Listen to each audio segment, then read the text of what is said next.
Nothing says fresh starts quite like discovering your cheating wife's panties in your former neighbor's mailbox.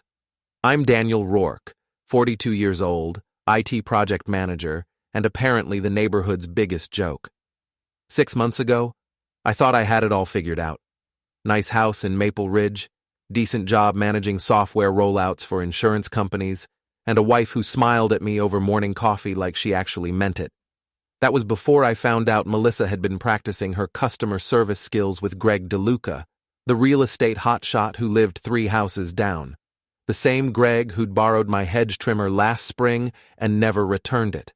The same Greg who now drives my ex-wife around town in his ridiculous red Porsche like some middle-aged peacock showing off his prize. "You're pathetic, Dan," Melissa had said during our final court hearing, her perfectly manicured nails tapping against the mahogany table. "Greg makes me feel alive again. When's the last time you made me feel anything?"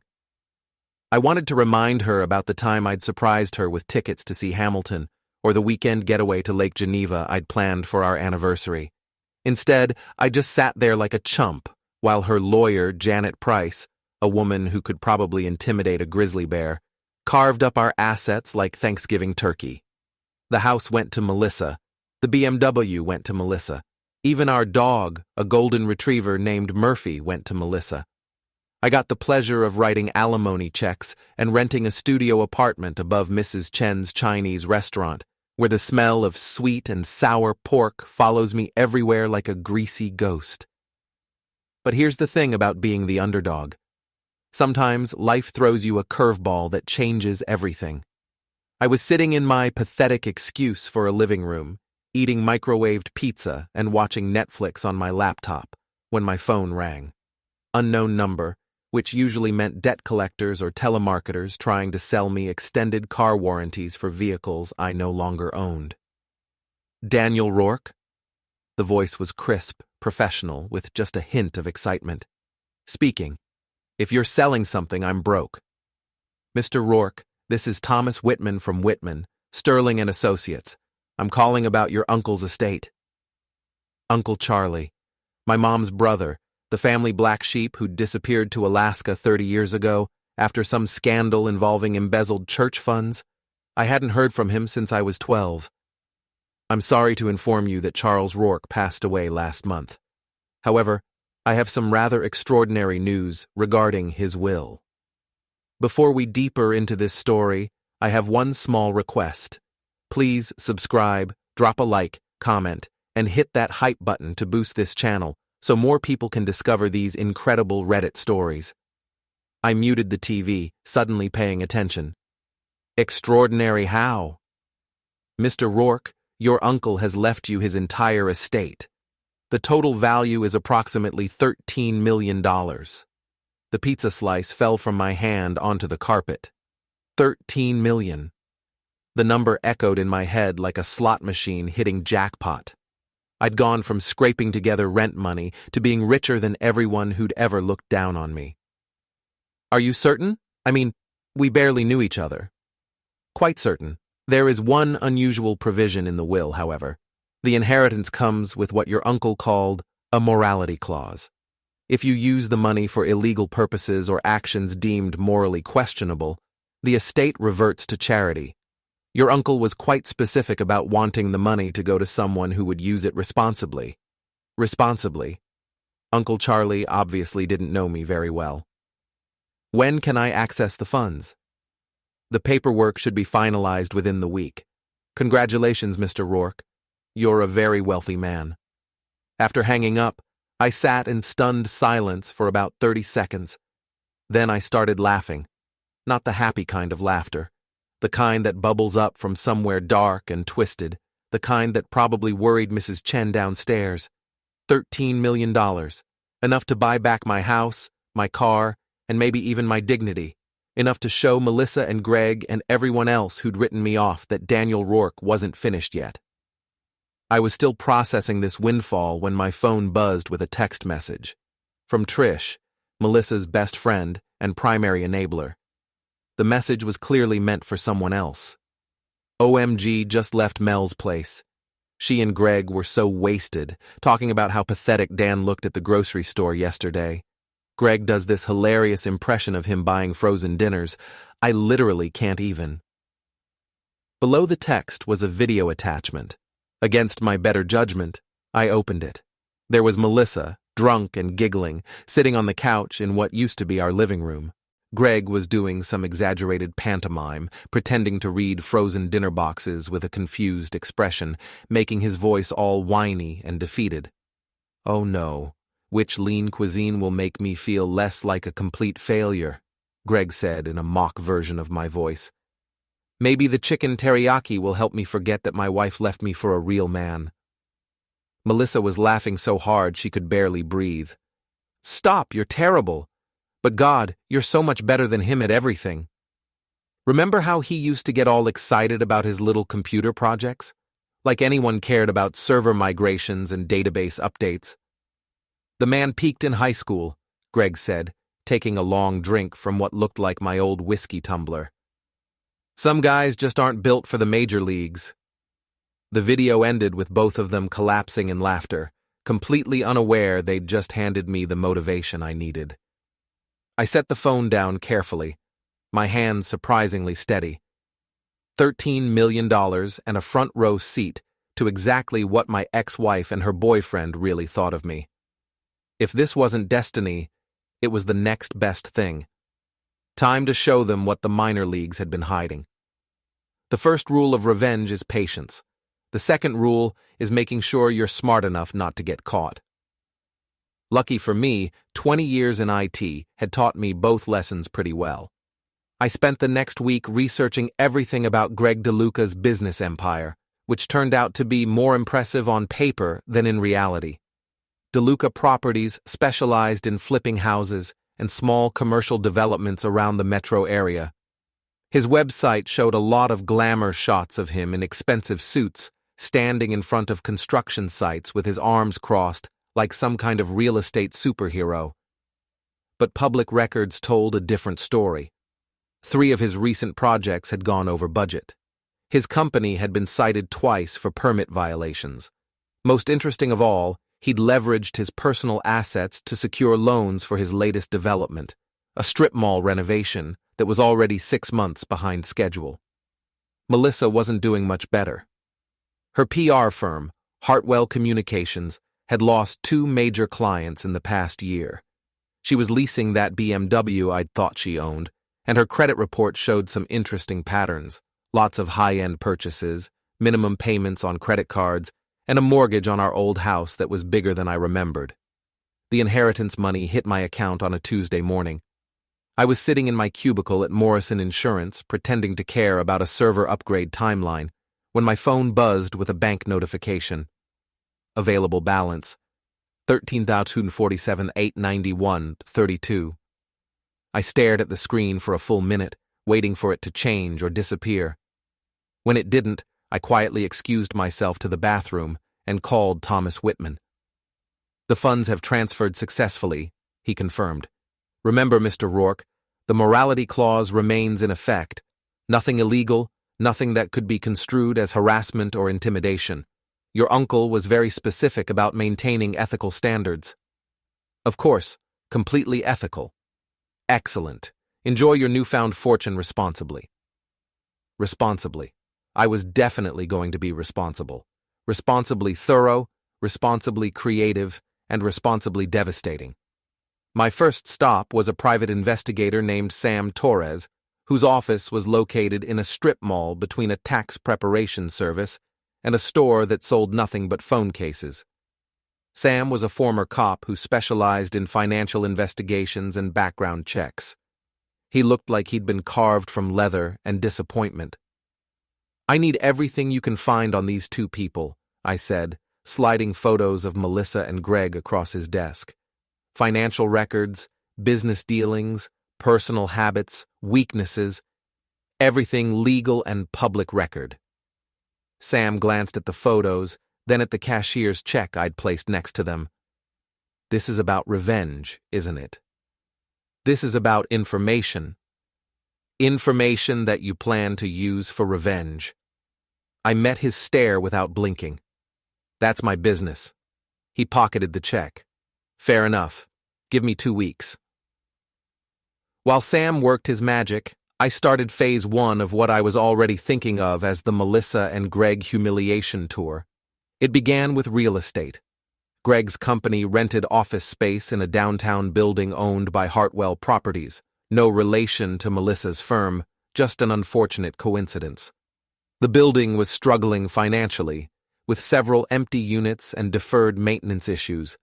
I had my new lawyer, a sharp woman named Patricia Voss, make an offer through a shell company I'd established. "You want to buy the entire building?" Patricia asked during our meeting at her downtown office. "The entire building. Cash offer, 20% above asking price, close in 2 weeks." That's aggressive. May I ask why? Let's call it an investment opportunity. 3 days later, I owned Greg's office building. He had 18 months left on his lease, but I was already planning some renovations that might make the space less comfortable. Nothing illegal, just some perfectly legitimate maintenance issues that would require frequent interruptions. Next came Melissa's favorite yoga studio, Serenity Springs, where she'd been going 3 times a week for the past 5 years. The owner, an aging hippie named Rainbow, I'm not making that up, was struggling with rent increases and declining membership. I offered to buy the business and the building it occupied. "You practice yoga?" Rainbow asked during our negotiation meeting, which took place in a room that smelled like incense and broken dreams. "I'm exploring new wellness opportunities," I lied smoothly. "The space has such positive energy. I'd hate to see it commercialized." "I'm committed to maintaining its spiritual integrity," I assured her, while mentally planning to convert it into a CrossFit gym. By the end of the month, I owned Greg's office building, Melissa's yoga studio, and the parking garage where Greg kept his precious Porsche. I'd also purchased several properties in their neighborhood, including the house directly across from my old place, where I had an excellent view of their comings and goings. The best part was that everything was completely legal and above board. I was just a successful businessman, making strategic investments in local real estate. If those investments happened to give me leverage over my ex-wife and her boyfriend, well, that was just good planning. Sam Torres called me on a Friday afternoon with his preliminary report. "Your ex-wife is living paycheck to paycheck," he said without preamble. "The PR firm is hemorrhaging money and she's been using credit advances to make her mortgage payments. As for the boyfriend, he's got gambling debts with some very unfriendly people. His construction loans are backed by personal guarantees, which means if his current project fails, he loses everything." How unfriendly are we talking about? The kind of unfriendly that breaks kneecaps when you're late with payments. He owes about $200,000 to a guy named Vincent Torino, who runs book out of a restaurant in Little Italy. Torino's been asking questions about Greg's ability to pay. Perfect. Greg wasn't just arrogant and unfaithful, he was also stupid and desperate. Desperate people make mistakes, and mistakes create opportunities. "I need more details about his construction project," I said. "The strip mall renovation? It's a disaster. Permits delayed, contractor problems, cost overruns. He needs to finish and lease the units by Christmas, or the bank calls in his loans. And get this, the main investor backing the project is having second thoughts. Word is, they might pull out." "Who's the investor?" "Company called Meridian Holdings.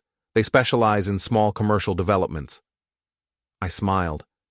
Meridian Holdings was owned by a man named Robert Chen, no relation to my landlord, who I'd met at several insurance industry conferences over the years. We'd served on a technology committee together, and he'd always struck me as a reasonable guy. Maybe it was time to renew some old professional acquaintances. That evening, I sat in my studio apartment, eating Chinese takeout and planning the next phase of my campaign.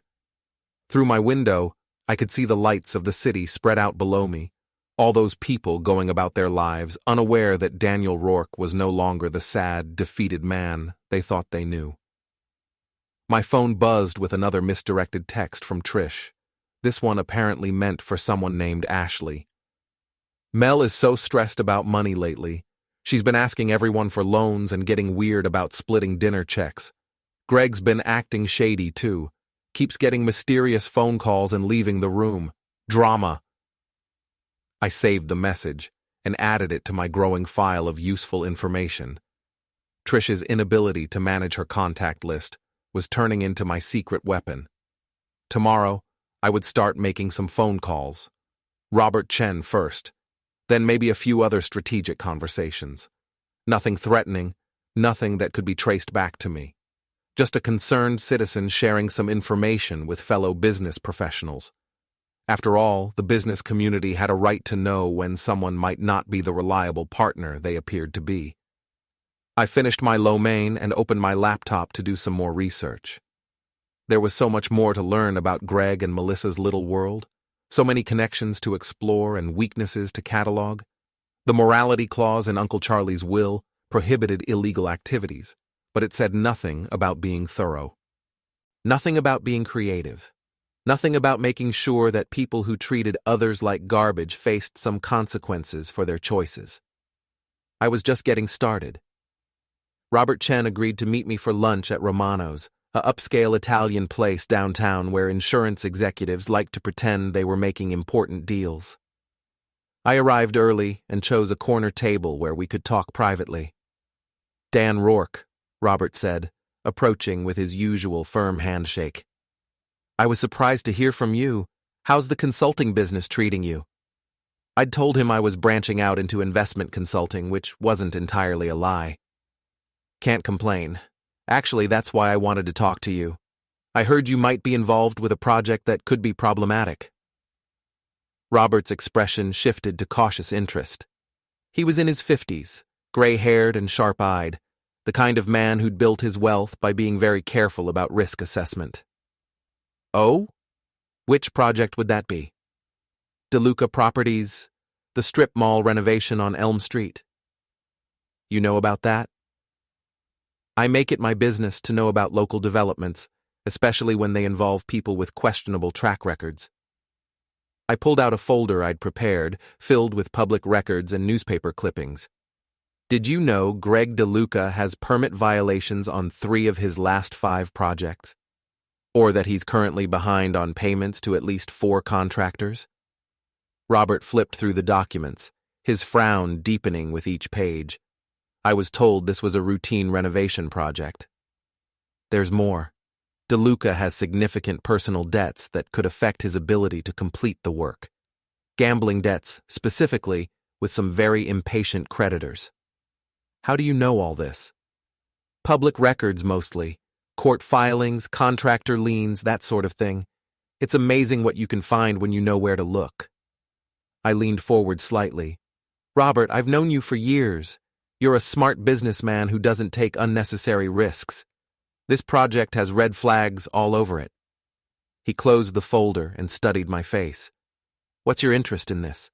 Are you looking to get involved in the project yourself? Actually, I'm trying to keep a friend from making an expensive mistake. I heard through the grapevine that you were considering pulling your investment, and I wanted to make sure you had all the facts. That was technically true. Robert was considering pulling out. Sam Torres had confirmed it. I was just helping him reach the right decision a little faster. I appreciate the information, Robert said carefully. I'll certainly take it into consideration. Of course, just thought you should know what you're dealing with. We finished lunch talking about safer topics, insurance industry trends, technology updates, mutual acquaintances, but I could see the wheels turning in Robert's head. By the time we shook hands goodbye, I was confident that Meridian Holdings would be withdrawing from Greg's project very soon. Sure enough, Sam Torres called me 3 days later with confirmation. Meridian pulled out yesterday, he reported. DeLuca's scrambling to find replacement funding, but word's getting around that the project is troubled. His other investors are getting nervous. What about the gambling debts? Vincent Torino's people paid Greg a visit at his office. Nothing violent, just a friendly reminder about payment schedules, but Greg's definitely feeling the pressure. Perfect. Financial stress makes people sloppy, and sloppy people make mistakes. My next target was Melissa's yoga studio. I'd been the anonymous new owner of Serenity Springs for 2 weeks, and it was time to make some changes. I called the manager, a earnest young woman named Crystal, and scheduled a meeting. "I'm excited to work with the new ownership," Crystal said when we met at the studio. "Rainbow mentioned you're committed to maintaining our community focus." "Absolutely. In fact, I think we can expand our community outreach significantly. I'm particularly interested in making the space more accessible to underserved populations." Crystal's eyes lit up. "That's wonderful. What did you have in mind?"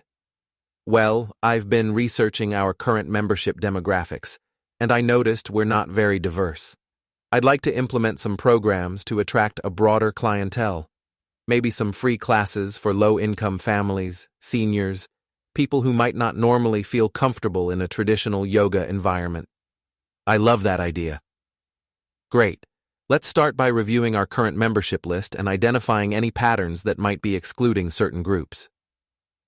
What I was really doing was getting access to information about Melissa's attendance patterns, payment history, and social connections within the yoga community.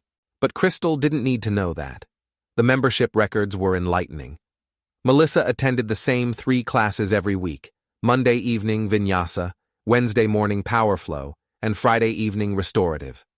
She was always accompanied by the same group of women: Trish, a woman named Jennifer Walsh, and someone called Kathy Morrison. More importantly, Melissa was 2 months behind on her membership fees. She'd been making partial payments and promising to catch up, but the balance was growing every month. "What's our policy on delinquent accounts?" I asked Crystal. Rainbow was pretty flexible about payment plans. She believed yoga should be accessible to everyone, regardless of financial circumstances. "That's admirable, but not very sustainable business practice. Maybe we should implement a more structured approach to account management." "You mean like late fees?" "I mean like clear expectations and consistent enforcement. If someone can't afford our services, we can work with them on payment plans or reduced rate programs.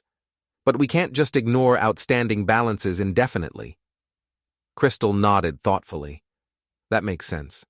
Should I send notices to the delinquent accounts?" "Let me review the list first. I want to make sure we're being fair and consistent." That evening, I sat in my apartment studying Melissa's yoga attendance patterns and thinking about timing. Her Wednesday morning class was particularly interesting. It was right after the Tuesday night Pilates class at the community center, where Trish and several other women from Melissa's social circle worked out together. According to Sam's research, the Pilates group was a hotbed of gossip and social drama. They spent as much time talking about each other's personal lives as they did exercising. If someone wanted to spread information quickly through Melissa's social network, Tuesday night Pilates would be the perfect place to do it. I made a note to look into the community center's membership policies. My phone buzzed with another misdirected text from Trish. This one apparently meant for Jennifer. "Greg looked terrible at the grocery store today. Like he hasn't been sleeping. Mel says he's been getting weird phone calls and acting paranoid. She's starting to think the whole real estate thing might not be as stable as he pretended. What if she left Dan for a guy who's even more of a loser?" I screenshot the message and added it to my collection. Trish's gossip network was turning out to be more valuable than I'd expected. The next morning, I called Patricia Voss and asked her to draft some letters. "I need formal notices sent to several delinquent accounts at a business I own," I explained. "Nothing aggressive, just professional reminders about outstanding balances and payment expectations." "Standard collection notices?" "Exactly. But I want them to be very clear about our new policies regarding membership privileges and account suspension." "How many notices are we talking about?" I looked at the list Crystal had provided. "About 12. But there's one account in particular that I want to make sure gets personal attention." "Personal attention how?" "Certified mail, signature required. I want to make sure there's no confusion about receipt." Patricia agreed to handle it, and by Friday afternoon, Melissa would be receiving a very official-looking notice about her overdue yoga membership fees. The timing would put it right in the middle of her weekend, when she'd have plenty of time to stress about it and probably call her friends for support. which would give Trish and the rest of the gossip network something new to discuss at Tuesday night Pilates. I was starting to understand why Uncle Charlie had made his fortune in Alaska. There was something deeply satisfying about patient, methodical planning, about setting up dominoes and watching them fall in exactly the sequence you'd intended. The best part was that everything I was doing was completely legitimate. I was just being a responsible business owner, making smart investments, and maintaining professional standards. If those standards happened to make life more complicated for people who'd treated me like garbage, well, that was just good business. The certified letter arrived at Melissa's house on Saturday morning. I know this because I was watching from my new property across the street, sipping coffee, and pretending to read the newspaper on my front porch. She had to sign for it personally, which meant interrupting her weekend routine of sleeping late and lounging around in the yoga clothes she could no longer afford. Through my telephoto lens, purchased for legitimate property surveillance purposes, of course, I watched her face change as she read the notice. Confusion first, then anger, then what looked like genuine panic. She immediately pulled out her phone and started making calls. 20 minutes later, Greg's Porsche pulled into the driveway with more speed than was strictly necessary. He stormed into the house, and even from across the street, I could hear raised voices through the windows. This was better than cable television. Sam Torres called me that afternoon with an update on Greg's financial situation. "It's getting worse," he reported. 2 more contractors filed liens against his company this week, and the bank called in his construction loan. He's got 30 days to find replacement funding, or they start foreclosure proceedings.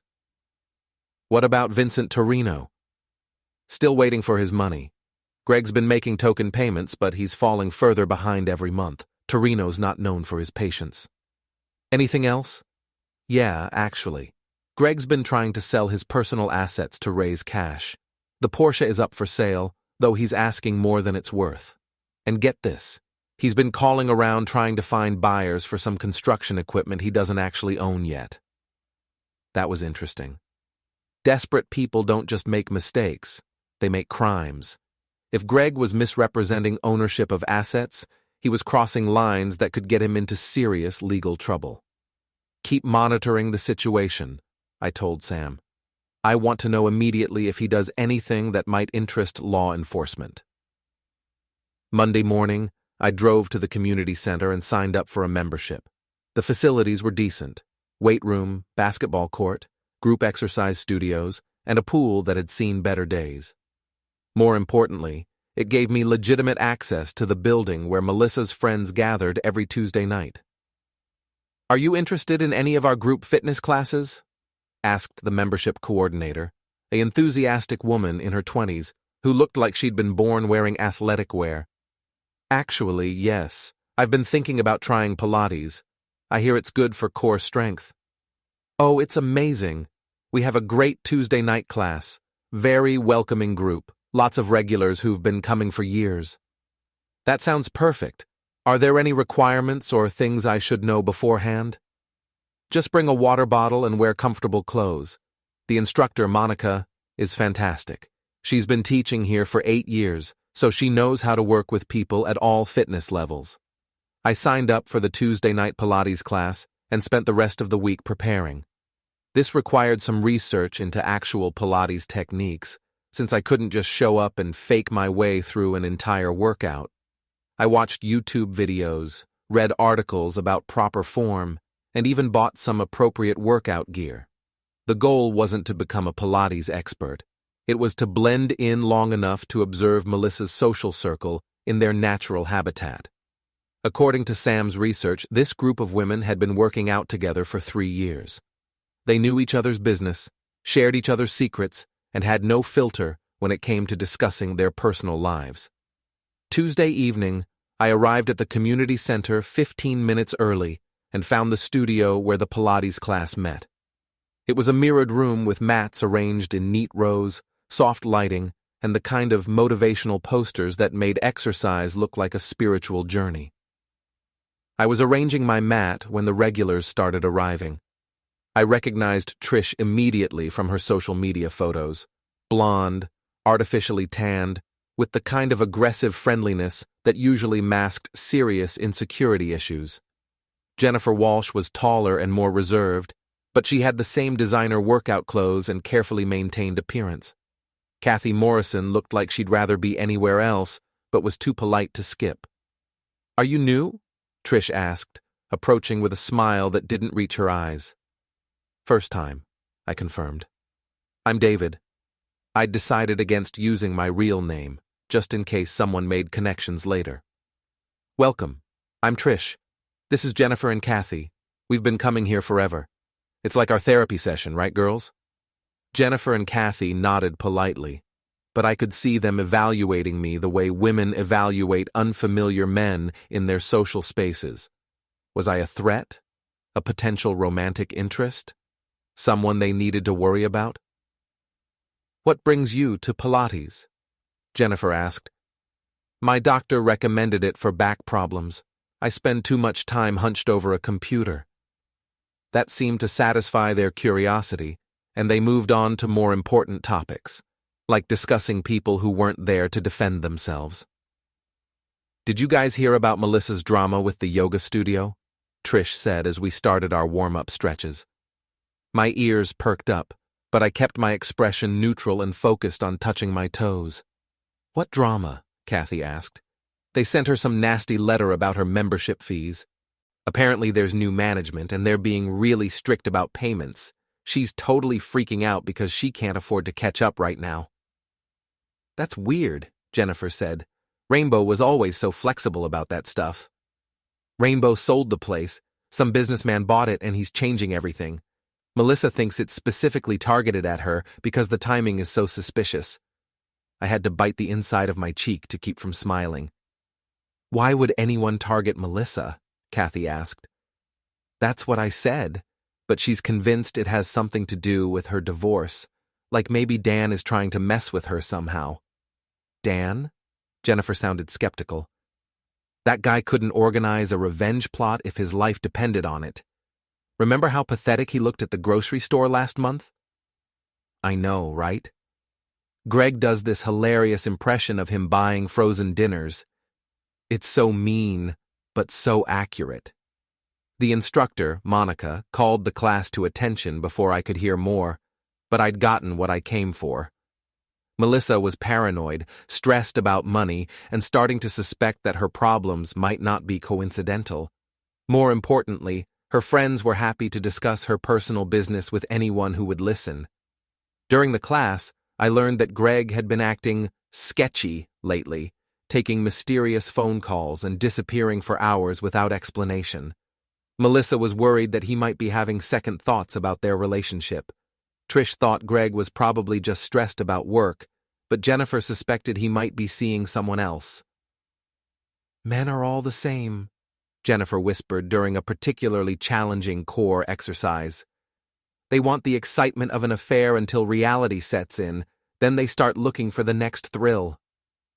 After class, the women lingered in the parking lot, continuing their conversation while I loaded my mat into my car.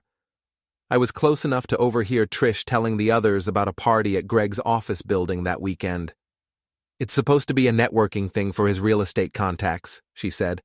"But honestly, I think he's just trying to drum up investors for his project. Melissa says he's been really stressed about money lately." A networking party. That was interesting. If Greg was desperate for investors, he might be willing to make promises he couldn't keep or misrepresent the status of his project. And if the party was at his office building, the building I now owned, I would have legitimate reasons to be in the area. I drove home thinking about timing and opportunities. Greg was under financial pressure, Melissa was getting paranoid, and their social circle was starting to notice cracks in their perfect relationship. The dominoes were falling exactly as I'd planned, but the game was just getting started. My phone buzzed with a text as I pulled into my parking space. Another misdirected message from Trish. "OMG, you guys, I think Melissa and Greg might actually be in real trouble.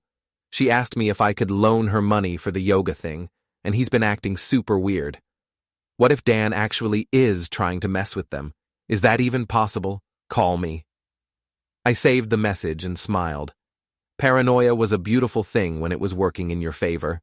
Tomorrow, I would start planning my attendance at Greg's networking party. After all, I was a local businessman with investment capital and an interest in real estate development.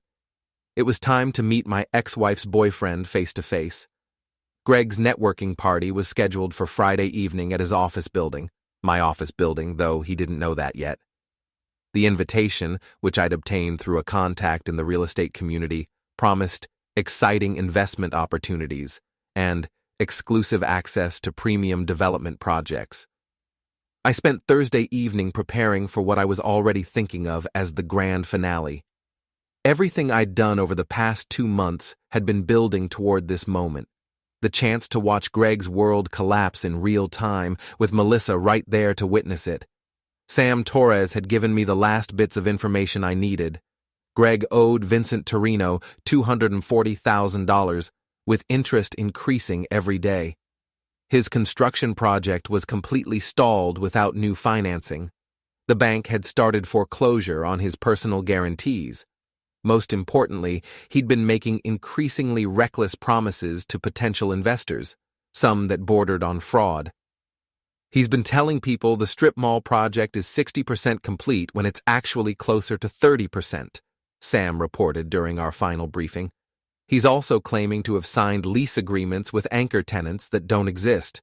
If anyone actually investigates his claims, he's in serious legal trouble. What about Vincent Torino? Torino's done waiting. He's planning to make a very public statement about Greg's debt at the networking party. Something about ensuring the business community knows who they're dealing with. Perfect. I wouldn't even need to orchestrate Greg's downfall. I could just sit back and watch it happen. Friday evening, I arrived at the party fashionably late, wearing my best suit and carrying a briefcase that contained absolutely nothing important, but looked impressive. The building's lobby had been decorated with balloons and a banner reading, "DeLuca Properties, Building Your Future." The irony was almost too much to bear. Greg was working the room like a man whose life depended on it, which it probably did. He'd lost weight since I'd last seen him, and there were stress lines around his eyes that even his expensive haircut couldn't disguise. He was talking animatedly to a group of potential investors, gesturing toward architectural drawings that probably bore little resemblance to reality. Melissa stood beside him, playing the supportive girlfriend role with an enthusiasm that looked increasingly forced. She was wearing a dress I recognized from our marriage, a black cocktail number she'd bought for company parties. Apparently, the new relationship wasn't funding the wardrobe upgrades she'd expected. I grabbed a drink from the bar and positioned myself where I could observe without being noticed. The party was smaller than Greg had probably hoped, maybe 30 people, most of whom looked like they were there for the free food rather than serious investment discussions. "Ladies and gentlemen," Greg announced, tapping his wine glass with a knife.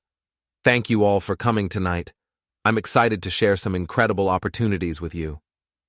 He launched into a presentation about the strip mall project, complete with projected rental income and completion timelines that bore no relationship to reality. He talked about confirmed anchor tenants and strong community support and guaranteed returns for early investors. I was actually impressed by his creativity. If lying were an Olympic sport, Greg would definitely medal. The presentation was interrupted by the arrival of 3 men in expensive suits who clearly weren't there for the networking opportunities.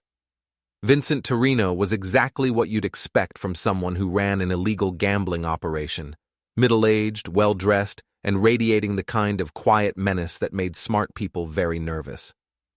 Greg's face went pale when he saw them, but he tried to maintain his composure. "Vincent, I wasn't expecting you tonight." "I bet you weren't," Torino replied, his voice carrying easily across the suddenly quiet room. "But I figured this would be a good time to discuss our business arrangement. You know, in front of all your potential investors." The temperature in the room seemed to drop 10 degrees. Several people started edging toward the exits, clearly recognizing trouble when they saw it. "Maybe we could discuss this privately," Greg suggested, his voice cracking slightly. "I think your friends here deserve to know what kind of businessman they're dealing with," Torino said, Tell them about our arrangement, Greg. Tell them about the $240,000 you owe me. Melissa's face went white. This was obviously news to her. That's a private matter, Greg stammered. Nothing's private when you're 6 months behind on payments, Torino replied. Nothing's private when you've been making promises you can't keep and taking money from people under false pretenses. One of Torino's associates stepped forward and handed Greg an envelope. Legal notice, Torino explained to the room. Mr. DeLuca has 72 hours to settle his debt, or will be forced to pursue other collection methods. Methods that might be of interest to the State Attorney General's office given some of the creative financing arrangements he's been making. The threat was clear, and Greg knew it. If Torino decided to cooperate with law enforcement, Greg's questionable business practices would come under scrutiny that he couldn't afford. I need more time, Greg said desperately. Time's up, Torino replied. 72 hours or we start making phone calls to people who might be very interested in your recent activities. With that, Torino and his associates left, leaving behind a room full of very uncomfortable potential investors and one completely humiliated real estate developer. The party disintegrated quickly after that. People made polite excuses and headed for the exits, leaving Greg standing in the middle of his decorated lobby, looking like a man who'd just watched his entire world collapse. Melissa was furious. $240,000? She hissed, her voice carrying across the nearly empty room. You told me your business was solid. You told me you were successful. I am successful. This is just a temporary setback. The project will turn around once I find the right investors. What investors? Did you see how fast people left when they found out you're in debt to a criminal? Vincent's not a criminal. He's a businessman who operates in a gray area. A gray area? Greg, he just threatened to turn you into the Attorney General. What exactly have you been doing? I finished my drink and decided it was time to make my exit. The show was over, and it had exceeded my expectations. Greg was finished, financially, professionally, and apparently romantically. Melissa was about to discover that her upgrade from me had actually been a significant downgrade. As I walked toward the elevator, I heard Melissa's voice rising to a level that suggested their relationship was about to become very public and very ugly. I left my husband for this? I gave up my house, my stability, my reputation for a man who owes money to gangsters? They're not gangsters, I don't care what you call them. I care that you lied to me about everything.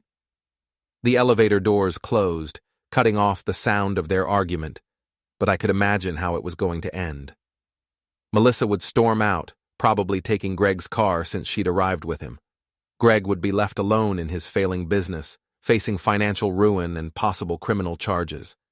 And I would go home to my studio apartment, order Chinese takeout, and plan my next move. Because this wasn't actually the end of my revenge. It was just the end of the beginning. Over the weekend, news of Greg's troubles spread through the local business community with the speed that only really juicy gossip can achieve. Sam Torres kept me updated on the fallout. DeLuca's finished, he reported Monday morning. The bank foreclosed on his construction loan, Vincent Torino filed a civil suit for the gambling debt, and the State Attorney General's office opened an investigation into his business practices. Word is he's looking at fraud charges for misrepresenting the status of his projects to investors. What about Melissa? She moved out of his place Saturday night, took all her stuff and went back to her old house, the one she got in the divorce settlement. But here's the interesting part. She can't afford the mortgage payments without Greg's financial support, and her credit is too damaged to refinance. That was the information I'd been waiting for. I called Patricia Voss and asked her to prepare another offer. I want to buy a specific property, I told her. It's currently in foreclosure proceedings, so the timing needs to be precise. What property? I gave her the address of my former home, the house where Melissa was now living alone, probably staring at bills she couldn't pay and wondering how her life had gone so wrong so quickly. That's your old house, isn't it? Patricia asked. It is. And I want to buy it back. 3 weeks later, I was standing in the living room of my former home, holding the keys and looking around at the space Melissa had redecorated with money she didn't have. The furniture was gone, probably sold to pay bills, but the paint colors and fixtures remained as evidence of her brief period of imagined prosperity. Melissa had moved out the day before the foreclosure sale, leaving behind only a note addressed to me. Patricia had found it on the kitchen counter and handed it to me with raised eyebrows. "Dan," the note read, "I know this was you. I don't know how, but I know. You won. I hope it was worth it." I folded the note and put it in my pocket. Then I walked through the house, room by room, remembering what it had been like when it was actually a home instead of just a property. The truth was, it hadn't been worth it. Not in the way Melissa probably meant. The revenge had been satisfying, but it hadn't brought back our marriage or erased the humiliation of being betrayed. It had just proven that I was capable of being as ruthless as the people who'd hurt me. But it had also proven something else, that Daniel Rourke wasn't the pathetic, powerless man everyone thought he was.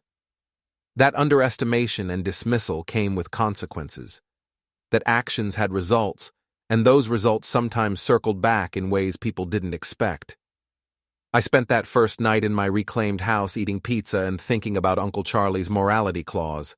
I'd stayed within the legal boundaries he'd established, but I'd certainly pushed the ethical ones. Was destroying someone's life through perfectly legal means really more moral than doing it through illegal ones?